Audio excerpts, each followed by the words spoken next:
करेंगे जी। नमो अरिहंताड़म नमो सिद्धाड़म नमो आयरियाड़म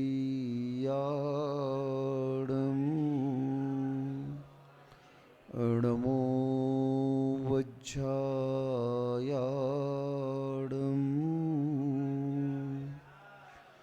नमो लोये सब साहूड़म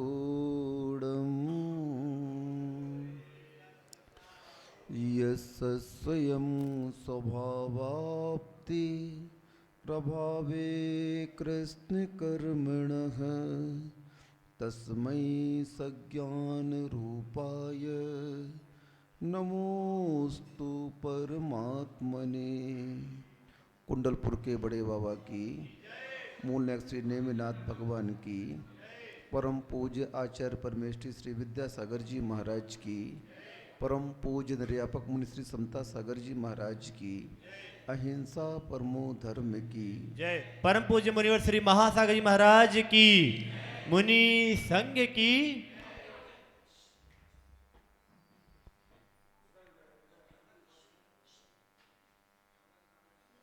यहाँ पर अष्टांग का पर्व प्रारंभ हो चुका है और अष्टांग का पर्व पर सम्यक दृष्टि भव्य आत्मा जो होते हैं वे पूरा समय संसार के सावध्य का त्याग करके भगवान की भक्ति पूजा अर्चन में लगाते हैं।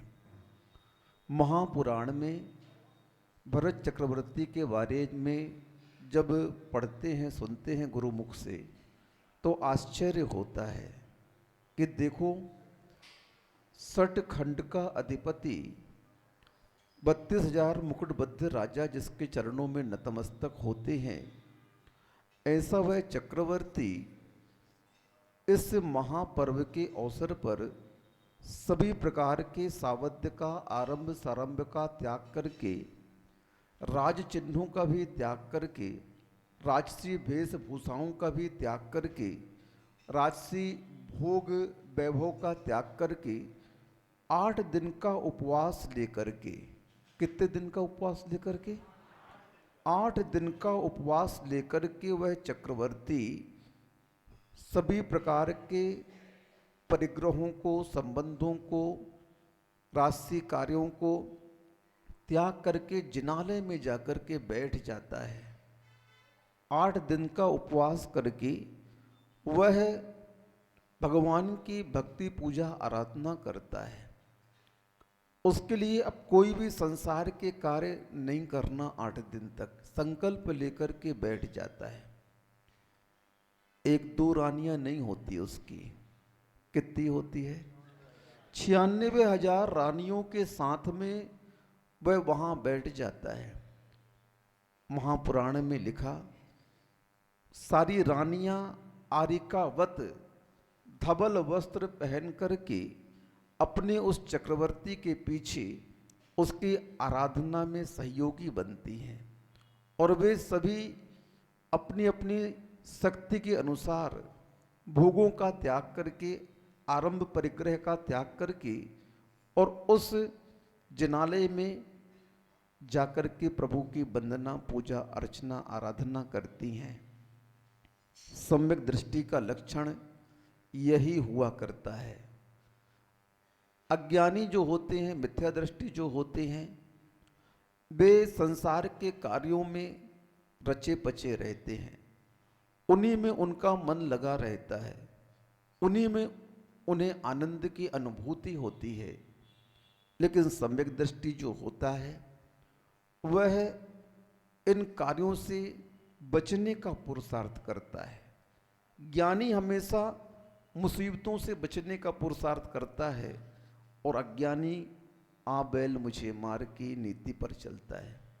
संसार के किसी भी कार्यों पर आत्मा का कोई हित होने वाला है ही नहीं।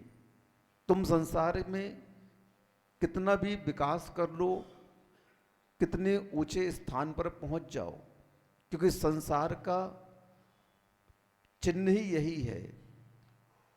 प्रतिष्ठा, प्रदर्शन और प्रतिस्पर्धा। संसार का चिन्ह क्या है और संसारी इसी के पीछे मरता है। आप लोग देखिए संसार में जितनी भी आपाधापी चल रही है, जितना भी संसार का परिश्रम आप लोगों का चल रहा है, सारा का सारा परिश्रम आप लोगों का प्रतिष्ठा, प्रदर्शन और प्रतिस्पर्धा का चल रहा है। आप किस लिए मर रहे हो संसार में? प्रतिष्ठा को प्राप्त करने के लिए। समाज ने थोड़ा सा आपको पदाधिकारी बना दिया तो वहां पर भी आपकी अहंकार भावना आ जाती है, ईगो आ जाता है।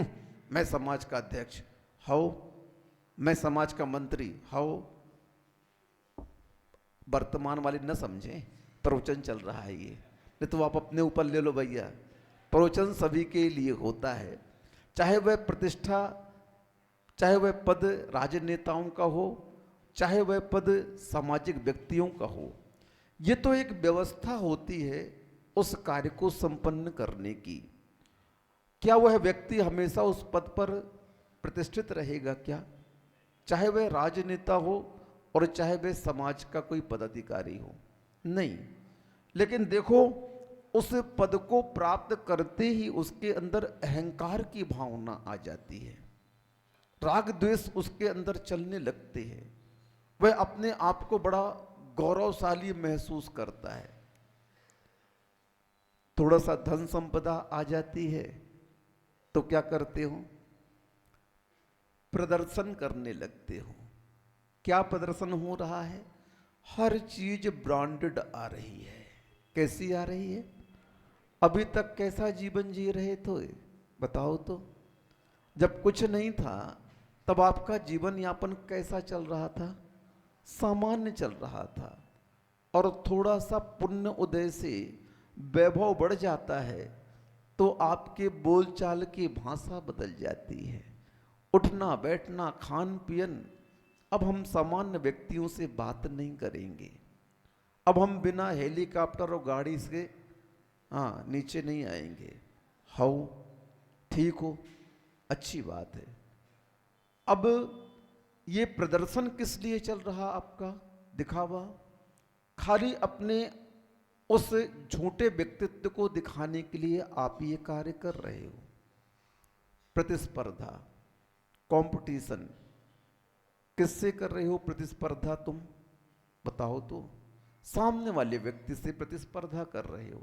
उसका अंजाम क्या होगा? कुछ नहीं।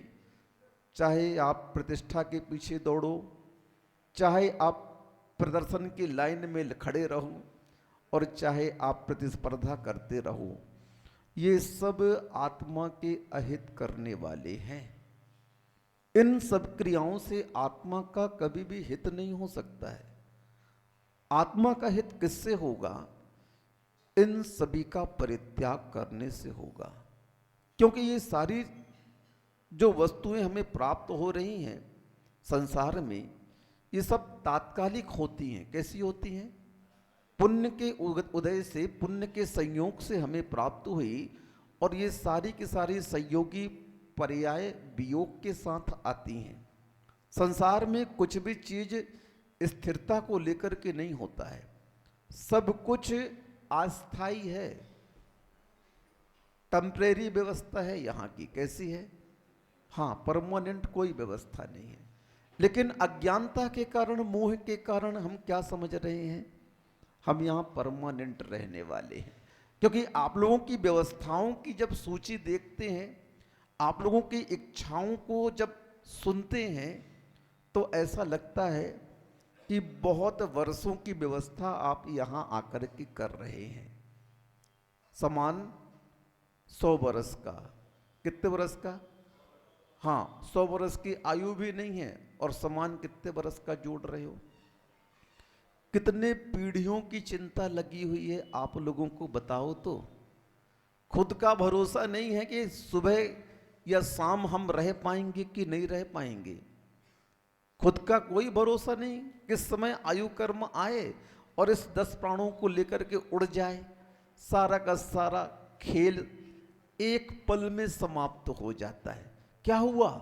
अरे अभी बैठे तो प्रवचन सुन रहे थे यहीं पर, और अभी अभी क्या हो गया? हृदय गति रुकी और सेठ जी चली गई। ओहो, क्या? अब प्रतिष्ठा कहां गई? पद कहां गया? प्रदर्शन कहां गया? बताओ तो। कुछ नहीं बचा। हाँ, संसार में तुम भले एक अलग व्यक्तित्व को लेकर के अपने दिखावे को दिखाते रहो, लेकिन मरघट और पनघट तो सबका एक ही होता है।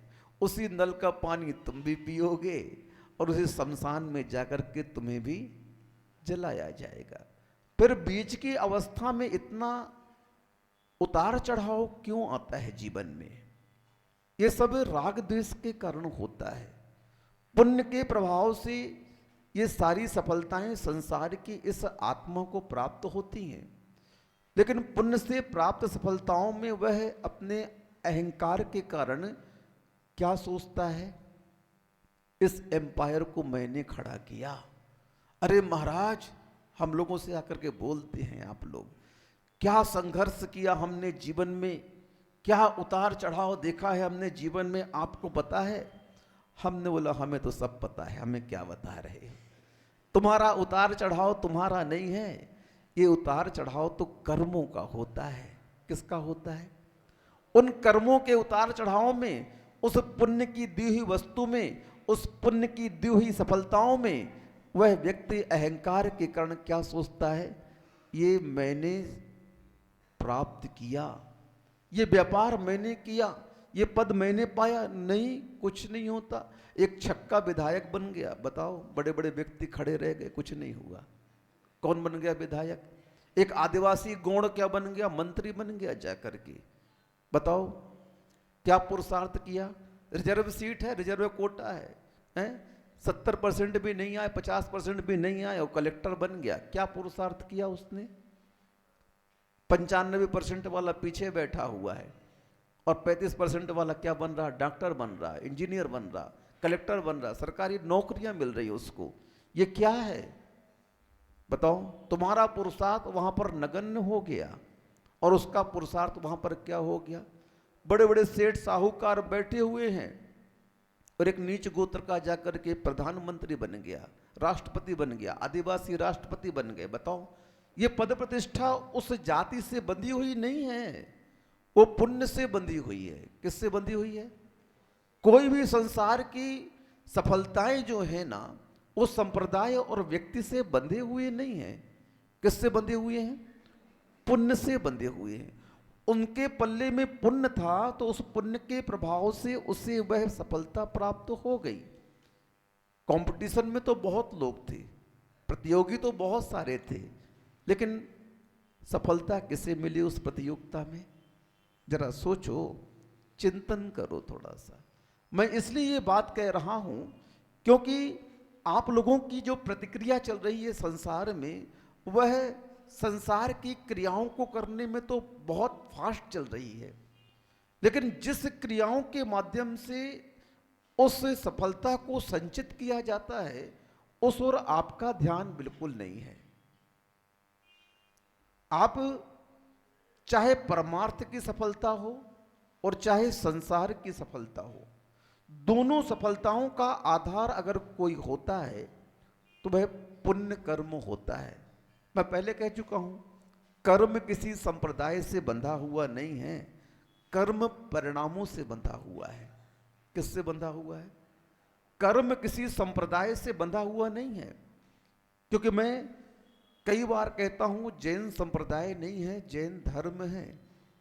और जैन धर्म में जब नारकियों को सम्यक दर्शन प्राप्त करने की योग्यता है, एक चांडाल को सम्यक दर्शन प्राप्त करने की योग्यता है, एक त्रियंच गति के जीव को पंचम गुण स्थान प्राप्त करने की योग्यता है, तो फिर सोच लो, हर कोई जैनी कहलाता है।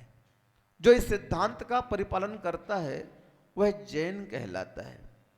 वहां पर भी उस सम्यक दर्शन के आधारभूत उस वीतरागता की आराधना नरकों में भी करनी पड़ती है। नारकी भी जब सम्यक दर्शन प्राप्त करता है तो वीतरागता की आराधना करता है, उन्हें अपना आराध्य मान करके, और उस समय अपने पापों का प्रक्षालन करता है कि देखो मुझे इस पर्याय में जब वीतरागता का साक्षात अभिषेक पूजन करने का अधिकार था, योग्यता थी, साक्षात मुनि बनने का अधिकार था, योग्यता थी, मैं उस धन के माध्यम से मंदिर बनवा सकता था, मैं उस धन के माध्यम से मूर्तियां, मैं उस धन के माध्यम से शास्त्रों का प्रचार प्रसार कर सकता था, धर्म का, मैं उस धन के माध्यम से धर्म की महती प्रभावना कर सकता था, लेकिन उस धर्म को मैंने समझा नहीं। उस धन के प्रभाव में आकर के मैं हमेशा अकड़कर चलता रहा, उस धन को मैं हमेशा विषय भोगों में खर्च करता रहा। जब जब धर्म के अवसर मिले मैंने उसकी उपेक्षा की है। क्या की है? मैंने हमेशा धर्म की क्रियाओं की उपेक्षा की है। उन महोत्सवों में जाकर के मैंने भाग नहीं लिया। समय होते हुए, शक्ति होते हुए भी मैंने क्या किया? उसे अनदेखा किया, और उसका दुष्परिणाम क्या निकला? मैं नारकी बन गया, मैं त्रियंच गति में चला गया, मेरी देव दुर्गति हो गई, मैं विकलांग हो गया, मनुष्य पर्याय में भी मैं दरिद्र हो गया, मैं भिखारी बन गया, हर जगह मुझे असफलताएं मिल रही हैं, हर जगह मुझे तिरस्कार मिल रहा है। इसका कारण क्या है?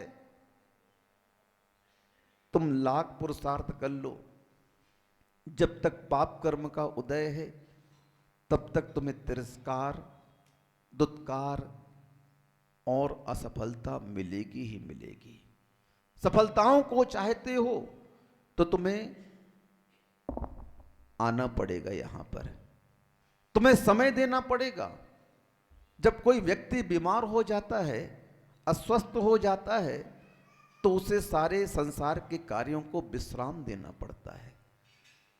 उस रोग के निदान के लिए उसे अस्पताल में भर्ती होना पड़ता है।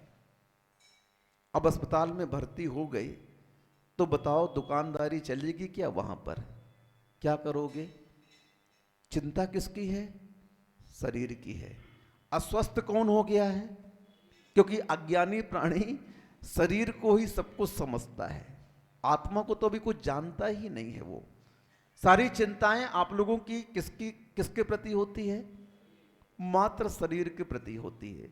इसलिए मैं शरीर की ही बात से आपको समझाना चाहता हूं कि जब शरीर अस्वस्थ हो जाता है उस समय आपकी प्रतिक्रिया क्या होती है? बताइए आप लोग, माताएं बहनें, पुरुष वर्ग, कोई भी हो, किसी का भी शरीर हो, उस समय आप क्या करते हैं?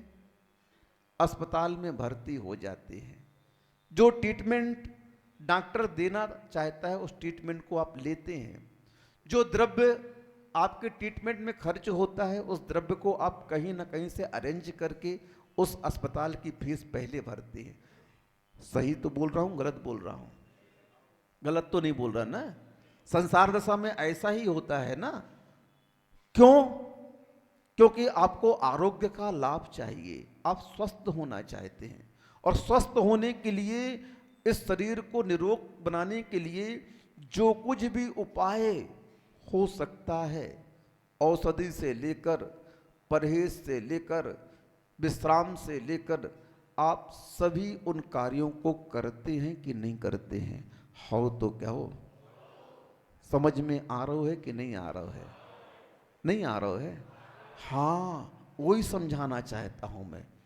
ये हाँ जो है तुम्हारी ना, यही जागृति लाएगी। जब शरीर के स्वास्थ्य के लिए, आरोग्यता के लिए हम संसार के सारे भोगों को भी छोड़ देते हैं, सारी दुकानदारी, पद प्रतिष्ठा के कार्य भी विश्राम कर देते हैं, ना ऑफिस जाएंगे, ना दुकान जाएंगे, कुछ नहीं करेंगे, मात्र क्या कार्य करेंगे आप? विश्राम करेंगे। बस सम्यक दृष्टि भी यही कार्य करता है। बस फर्क कितना है? मिथ्या दृष्टि शरीर को लेकर के यह कार्य संपन्न करता है, संसार के उन भोगों को, संसार के उन प्रतिष्ठा, व्यापार आदि को कब विश्राम देता है? जब शरीर अस्वस्थ होता है। आत्मा को रोगी तो कोई मानता ही नहीं है। सबसे बड़ी विडंबना आप लोगों की यही है। जैन दर्शन मिलने के उपरांत भी आप अपनी आत्मा के बारे में अभी कुछ नहीं जानते। संसार की क्रियाओं के लिए तो किसी प्रकार का उपदेश देने की आवश्यकता नहीं है। अनपढ़ व्यक्ति भी इन विषय कसायों के प्रति निष्णात होता है, दक्ष होता है, एक्सपर्ट होता है। किसी भी व्यक्ति को संसार के भोगों की क्रियाओं के बारे में समझाने की आवश्यकता नहीं पड़ती है। हाँ, और जहां धर्म की बात आती है तो समझाना पड़ता है। आत्मा की बात जब आती है तब क्या करना पड़ता है? समझाना पड़ता है। व्रतों को स्वीकार कर लीजिए, रात्रि भोजन त्याग कर दीजिए, बड़े बड़े प्रवचनों के माध्यम से इनका महात्म बताना पड़ता है आप लोगों के लिए, फिर भी समझ में नहीं आता है। धर्म के उपदेश सुनने के बाद भी उस धर्म के कुलाचार को हम स्वीकार नहीं कर पाते हैं। और अभी डॉक्टर साहब बोल देंगे, भाई साहब अब आलू प्याज नहीं खाना, आपको शुगर बढ़ जाएगी, नहीं तो आपकी कोलेस्ट्रॉल बढ़ जाएगा, घी नहीं खाना, ये नहीं खाना, सारी अभक्ष चीज डॉक्टर शरीर को लेकर के बोलेगा तो आप त्याग कर दोगे।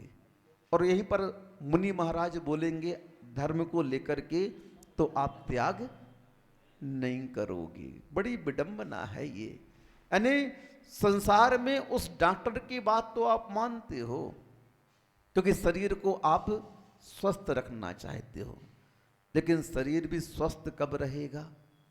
जब तुम जैन सिद्धांत को मानोगे तब शरीर भी स्वस्थ रहेगा और आत्मा भी स्वस्थ रहेगी। हाँ, हमारे यहां भी यही कहा कि आत्मा को बीमार मानो। आत्मा के रोग क्या हैं? आत्म के अहित विषय कसाय, इनमें मेरी परिणति न जाए। यही तो रोग दूर करना है, इसी अस्वस्थता को तो दूर करना है। शरीर के रोग को दूर करने के लिए आप अस्पताल में भर्ती हो गए और आत्मा के रोग को दूर करने के लिए भी 5 दिन का अस्पताल खोल रहा है यहाँ पर। कितने दिन का? अभी तो 8 दिन का खुला हुआ है। अष्टांग का पर्व तो चल ही रहा है, साथ ही उस महापूजा का यहाँ पर महोत्सव होने वाला है। बस जिस प्रकार से वह चक्रवर्ती इन पर्वों की प्रतीक्षा करता है, वैसे तो वह प्रतिदिन सुबह उठ करके सामायिक प्रतिक्रमण आदि करता ही है, लेकिन इन महामहोत्सव में विशेष 7 से पुण्य का अर्जन होता है। आप लोग को पता नहीं है, ग्रंथों में स्पष्ट कहा है, साल भर की पूजाओं का फल एक तरफ, इन पर्वों की पूजाओं का फल एक तरफ। जो सिद्धियां वर्षों वर्षों की पूजन पाठ से नहीं होती हैं, वे सिद्धियां इन पर्वों के अवसरों पर क्षण मात्र में हो जाती हैं। रावण का वर्णन मिलता है आगम में। युद्ध के दौरान उसे बहुरूपिणी विद्या सिद्ध करनी थी और उसी समय पर्व का अवसर आ गया अष्टांगा का। उसने सारे युद्ध कार्य को विराम दे दिया। जो जिसे दुश्मन मानता था वो खड़ा हुआ है उसके द्वार पर, उसे कोई चिंता नहीं, और बैठ गया शांतिनाथ भगवान के मंदिर पर, माला लेकर के ध्यान लगाने लगा। भले वह संसार की सफलता के लिए था उपक्रम उसका, वह भक्ति उसकी संसार की सफलता के लिए थी, लेकिन देखो उस भक्ति का महात्म देखो, उस पापी को भी सफलता मिली उस भगवान की भक्ति करने से, और बहुरूपिणी विद्या उसने सिद्ध की वहां पर बैठ करके। उस पर्व के दिनों में अल्प समय में उसने वह विद्या सिद्ध कर ली। पर्व क्या कहता है, ये उत्सव क्या कहता है? घर में जब थोड़ा बहुत उत्सव होता है तो कई दिनों की हंसी खुशी एक दिन में आ जाती है। आती है कि नहीं? घर में जब कोई महोत्सव घर में होता है, बच्चे का जन्म होता है, जन्मदिन होता है, शादी की सालगिरह होती है, जिसे आप उत्सव कहते हैं, उन उत्सवों में आप देखिए कितना खुश होते हैं एक दिन में। तो ये तो महोत्सव है, और यहाँ पर अगर 5 दिन आपने दे दिया तो कायाकल्प हो जाएगी आपकी, पक्की बात है। इन अवसरों को आप सामान्य अवसर मत समझें, आप बहुत बहुत साध से पुण्य उस व्यक्तियों का होता है। पता नहीं किनके पुण्य के उदय से मुनिराजों का आगमन होता है, पता नहीं किन सम्यक दृष्टि श्रावकों के पुण्य के उदय से ऐसे मंदिरों का निर्माण होता है, ऐसी मूर्तियां रखी जाती हैं और ऐसे पंच कल्याणकों का आयोजन होता है। ये वो अलग पुण्य वाले हैं व्यक्ति, लेकिन उनके पुण्य में अगर तुम सहभागिता दर्ज करा देते हो तो तुम्हारा पुण्य भी उनके साथ बढ़ जाता है। आपको कुछ करना नहीं है, जमे जमाए उस कार्यक्रम में खाली बैठना है। क्या करना है? कुछ नहीं करना है। आयोजकों ने तो आयोजन रच दिया, हमारे बड़े महाराज जी ने आशीर्वाद दे दिया, हमारे गुरुदेव ने आशीर्वाद दे दिया, सब कुछ हो चुका है कार्य। अब आपको पकी पकाई थाली में जाकर के बैठना है, बनी बनाई भोजन रसोई को खाना है। उसके बाद भी नहीं खा पाओ तो तुम जैसा अभागा इस संसार में कोई नहीं हो सकता है। अभागे हो, भाग्यहीन हो तुम लोग। कौन हो? हाँ, क्योंकि आत्मकल्याण का अवसर मिल रहा है और 5 दिन की छुट्टी हम ले ना पाए तो निश्चित मानना कार्यक्रम खत्म होने के बाद में 15 दिन अस्पताल में भर्ती होना पड़ेगा। महाराज श्राप मत दो, आप कैसा श्राप दे रहे हो? मैं श्राप नहीं दे रहा हूं, मैं कर्म की गति बताता हूं। क्योंकि तुमने किसकी उपेक्षा की है? धर्म की उपेक्षा की है, और धर्म की उपेक्षा करोगे तो भाई सीधी सी बात है, धर्म जैसा मित्र नहीं और धर्म जैसा शत्रु नहीं। धर्म मित्र भी है। ओ पीछे वाले जैन साहब सुनो, ए बतकहाओ, शांति थोड़ी सी। क्या बोल रहा हूं सुना तुमने? पूछूंगा मैं भी, बताओ क्या बोला अभी मैंने? क्या बोला है? सुना कुछ तुमने? बतकहाओ में लगे हुए हो, खड़े हो, जल्दी बताओ क्या बोला हमने? हैं? तुम बैठ जाओ, तुम बताओ क्या बोला अभी हमने? नहीं समझ में आया? क्यों आए हो मंदिर? बताओ। मंदिर किस लिए आया जाता है? संसार की चर्चा तो संसार में नीचे करो भैया। एक नियम ले लो सब कोई आज बैठ करके कि मंदिर में आएंगे तो मौन रहेंगे। चलो कुछ न करो, तुम पूजन पाठ भी न करो, कम से कम 4 बातें जो ज्ञान की मिलती है एकाग्रता से सुन तो लो। मैं कितनी बड़ी बात कहने वाला हूं तुमको मालूम है क्या? अगर तुम्हारे कान में ये बात पड़ गई और उस बात का तुम चिंतन मनन कर लिया तुमने, तुम्हारा कल्याण हो सकता है। इतनी बड़ी बात यहां से कही जा रही है कि अगर ये बातें कान में पड़ गई और चिंतन का विषय बन गई तो तुम्हारा रूप परिवर्तित हो सकता है। तुम मुनि बन सकते हो, तुम घर का त्याग कर सकते हो। सोच लो तुम, कितनी बड़ी बातें हैं ये। उपदेश सामान्य नहीं होता है। अनादि मिथ्या दृष्टि को इस देशना के माध्यम से सम्यक दर्शन की प्राप्ति हो सकती है। ये उपदेश सामान्य नहीं है। ये तीर्थंकरों की वाणी, ये महासागर नहीं बोल रहा है कुछ भी। सुन रहे हो? ये हमारी वाणी नहीं है। ये किनकी वाणी है? तीर्थंकरों की वाणी है। उनने जो हमें परंपरा से प्राप्त हुई, उनने जो हमें दी है शिक्षा, वही बात मैं आपके लिए बोल रहा हूं। हाँ, क्या चर्चा चल रही थी अपनी? हाँ, धर्म से बड़ा मित्र नहीं और धर्म से बड़ा शत्रु नहीं। तुम मुझसे शत्रुता ले रहे हो। क्या ले रहे हो तुम मुझसे?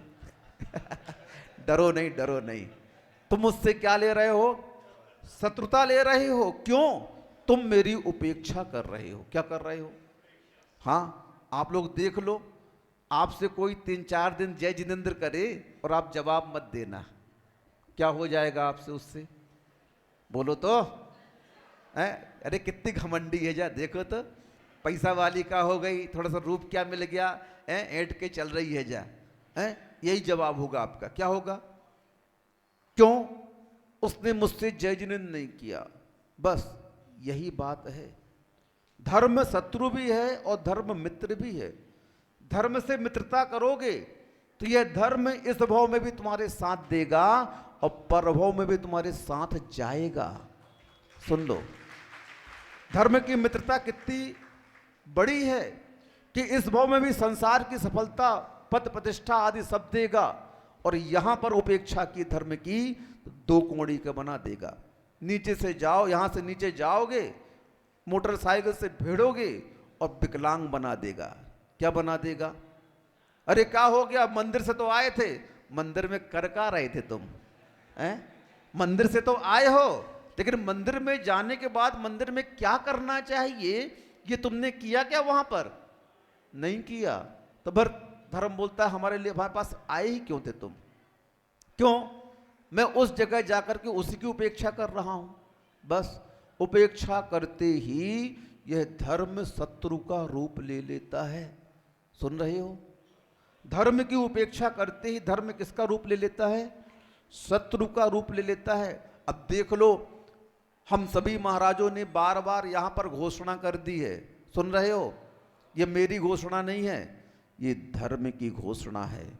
आपके नगर में 5 दिन का धर्म महोत्सव हो रहा है, और उस धर्म महोत्सव में जो भाग नहीं लेगा, धर्म उसको अपनी उपेक्षा मान करके उसके यहाँ तबाही मचाएगा। सुन रहे हो? देखो देखो, अभी चुनाव हुआ, सुन रहे हो? ध्यान से सुनो, मैं कोई भी बात कुतर्क से नहीं करूंगा, मैं तर्क दूंगा आपको।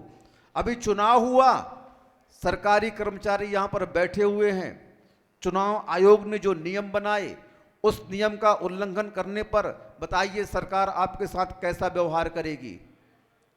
बोलिए पटवारी साहब, कैसा व्यवहार करेगी सरकार आपके साथ में? निलंबन। देखो क्या बोल रहे हैं वो। चुनाव आयोग ने क्या कह दिया है? नियम बना दिया है, आचार संहिता लागू हो चुकी है, और इस आचार संहिता का जो उल्लंघन करेगा उससे क्या किया जाएगा? निलंबित कर दिया जाएगा। यहां पर भी आचार संहिता लागू हो चुकी है। क्या लागू हो चुकी है? यहां पर भी कटनी नगर में आचार संहिता धर्म की लागू हो चुकी है, और 26 तारीख से वोटिंग चलेगी धर्म की। सुन लो। और इस 26 तारीख से लेकर के किस तारीख तक? 2 तारीख तक, 26 से 2 दिसंबर तक ये यहां पर जनगणना चलेगी, वोटिंग चलेगी, और 3 तारीख को यहां का भी रिजल्ट आएगा और मध्य प्रदेश का भी रिजल्ट आएगा। चिंता नहीं करना।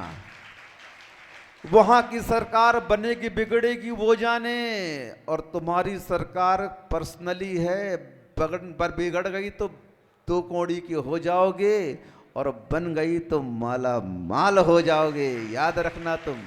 और यहां से आचार संहिता लागू हो चुकी है कि 26 तारीख से यहां पर धर्म की, हाँ, आचार संहिता लागू हो रही है। 5 दिन कोई, 6 दिन कोई कार्य नहीं होना चाहिए समाज में। किसी के घर भोजन नहीं बनना चाहिए। जो शुद्धि का भोजन करते हैं वो मेरे साथ चले, मैं उनको चौके में खिलाऊंगा। सुन लो।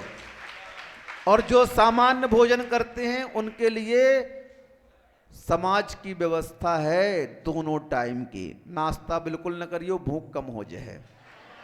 हाँ, जब खाने के लिए तुम्हें समाज ने दे दिया है तो मैं ये चाहता हूं कि तुम चक्रवर्ती बनो। चक्रवर्ती कौन बनता है? जो इन महा महोत्सवों में संसार में कमाई का जो साधन बंद कर देता है, सबाध्य के काम बंद कर देता है, पाप के काम बंद कर देता है, सारे राजकीय कार्यों को स्थगित कर दिया। सोच लो आप क्या हो गया। सारी राजकीय दुकानें बंद चक्रवर्ती की। वो जानता है मैं चक्रवर्ती कैसे बना। मैंने इस धर्म की महात्म के कारण ही चक्रवर्ती बना हूं। मैंने भगवान की पूजा अर्चना की है, उसका प्रभाव है। ये पद मुझे उस सफलता से मिला है, उस भक्ति का परिणाम है ये। आप लोग भी, मेरी भावना है कि 5 दिन तो जैन समाज की दुकान नहीं खोलनी चाहिए। कम ताली बज रही माताओं, भिखारी हूं का ताली तो बजा दो। हाँ, जो दरिद्र भिखारी होगा, जिसके यहाँ खाने के लिए नहीं होगा, वो दुकान खोले। महाराज जी ऐसा मत करो, ये थोक मार्केट है, क्या करें? चलो इसमें भी अपन कंप्रोमाइज कर लेते थोड़ा सा। महाराज थोड़ा सा आशीर्वाद दें आप इनको कंप्रोमाइज करने का। हाँ, पहली बात तो जैसे हमारे एलक महाराज ने कहा है, प्रत्येक घर से एक सामान्य इंद्र इंद्राणी बनना ही चाहिए। अस्पताल में भर्ती हो जाओ, राशि नहीं चाहिए पैसा, तुम तो फ्री में धोती दुपट्टा ले जाओ, जैसे आओ हम देंगे, हमारी जिम्मेदारी है। क्योंकि अगर ये 5 दिन अस्पताल में भर्ती नहीं हुए धर्म की, याद रखना महीनों भर्ती रहोगे तुम। हाँ, अगर स्वस्थता चाहते हो आत्मा की और शरीर की, सफलता चाहते हो संसार की और परमार्थ की, तो इस 5 दिन के महोत्सव में मन वचन काय से सम्मिलित हो जाना। क्या हो जाना? जो 7 से पुण्य इन 5 दिनों में महापूजा के माध्यम से मिलेगा, वह 7 से पुण्य तुम्हारी किसी भी क्रियाओं से मिलने वाला नहीं है। जब सामान्य बीमारी होती है तो डॉक्टर 100 mg की दवाई लिखता है, जब 100 mg से वह बीमारी ठीक नहीं होती है तो 500 mg की दवाई लिखता है, और 500 mg की दवाई से जब वह बीमारी ठीक नहीं होती है तो 1000 mg का डोज दिया जाता है। ऐसी कर्म का परिणाम, कर्म का फल जब सामान्य पूजाओं से नहीं कटता है, निधत्य निकाचित कर्म होते हैं, सामान्य पूजाओं से वह परेशानियां दूर नहीं होती हैं, तो फिर विधान की कहा जाता है। महाराज कहते, हम लोग उसको सलाह देते, भैया विधान करो, एक पक्ष का 16 दिवसीय शांति विधान करना, उससे तुम्हारी पाप कर्म कट जाएंगे। महाराज 16 दिन का क्या, एक पक्ष का क्या, कई पक्षों का शांति विधान कर चुके, फिर भी मेरी असाता दूर नहीं हो रही है। कोई बात नहीं, घबराओ नहीं, तुम महापूजा में सम्मिलित हो जाओ, ये 1000 mg का डोज है। हाँ, इस महापूजा में तो नियम से तुम्हारे उद्धार होगा ही होगा, तुम्हारी असाता को भगना ही पड़ेगा। अब तुम नहीं चाहते हो आरोग्य का लाभ, तो हम क्या कर सकते हैं बताओ? अब वो रोगी नहीं मानता है डॉक्टर की बात, परहेज नहीं करता है, समय पर औषधि का पान नहीं करता है, तो डॉक्टर क्या कर सकता है बताइए आप लोग? कुछ कर सकता है क्या? कुछ नहीं कर सकता है। देवगुरु शास्त्र भी कुछ नहीं कर सकते हैं। सारे निमित्त पुण्य के उदय से सामने आपका इंतजार कर रहे हैं, लेकिन उस पुण्य के निमित्त को अगर हम समझ ना पाएं और उसमें समय न दे पाएं, तो आपसे ज़्यादा अभागा दुर्भाग्यशाली कोई नहीं है। चक्रवर्ती की उन क्रियाओं को याद करो, कैसे छोड़ देता है। चिंता नहीं करो, 5 दिन जो पूरी तरह से दुकान बंद करेगा ना, वो धर्म की प्रभावना में अपनी सहभागिता दर्ज करा रहा है। फिर याद रखना, जिस दिन तुम्हारे यहाँ विपत्ति होगी, धर्म तुम्हारे घर पर विराजमान रहेगा। नहीं नहीं, इसने तन मन धन से मेरी प्रभावना में साथ दिया, अब इसकी विपत्ति काल में मैं इसके साथ खड़ा हूं, हमेशा खड़ा रहेगा।